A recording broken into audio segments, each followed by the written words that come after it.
ভালো করে কোন বিয়ে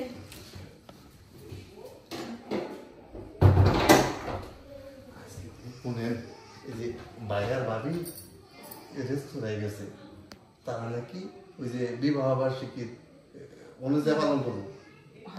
আমিও জানি মনে মনে, কিন্তু আপনার আমি কই নেই। এই জন্যই তো আমার বোন আমার যাইতে গেছিল, আমি যাইনি।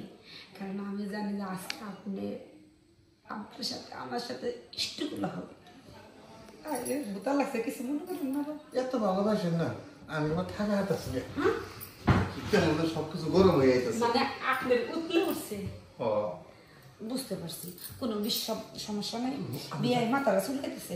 আরে কত কিছু চুলকাইবো। হ্যাঁ এই এতদিন পরে একটু ভালো মতো খাবার পাইছি বুঝছেন, দেরি না করে খাইবা না। আপনি চালু করে খাবেন আর আমার ভালো লাগবে।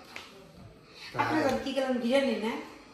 আপনি তো এখন স্বামী সুখ পান নাই, না পাইছেন কোথাও? না, স্বামী সুখ কিভাবে করবো? আমি তো আগে করে বিয়ে করছি, আর আমি তো ওই ধরনের মেয়েও না। কে সাথে মিষ্টি গুলো খেলি না।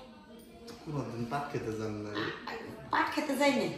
না না যাইনি, আজকে প্রথম। আজকে প্রথম। তাহলে তো আজকে আপনি অনেক সুখ পাইলেন। হ্যাঁ সত্যি? কোন দিক দিয়ে শুরু করি বুঝতে পারি না। আপনি যে দিক দিয়ে মন চায় আপনি সেই দিক দিয়ে শুরু করবেন।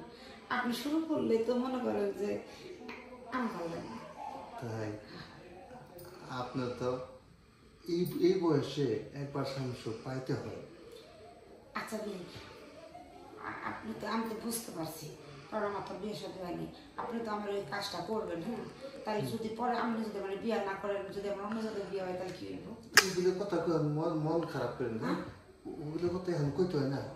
এসব করা লাগে না। না না বুঝতে, আমি একটু দেখতেই তো, তাহলে বিয়ে চাল করে একবার বলে দিই, তারপর একটা পরে। হ্যাঁ তারপরে শেষ পালাম না। এই না যাতে আপনি এটা কি করলেন? অনেকদিন ধরে এরকম তো এর লেগে দুই শুনেন বিয়ে পরে পরে যাবেনই তো। আপনি তো মনে হচ্ছেন আমি জীবনে কোনো জায়গায় পাট খেতে যাই নাই। ধান খেতে, গেন্ডারি খেতে কত গেলাম। এই জন্যই তো আমি বুঝছি দরজা ভাঙ্গার লোক কনকার হুদে হুদি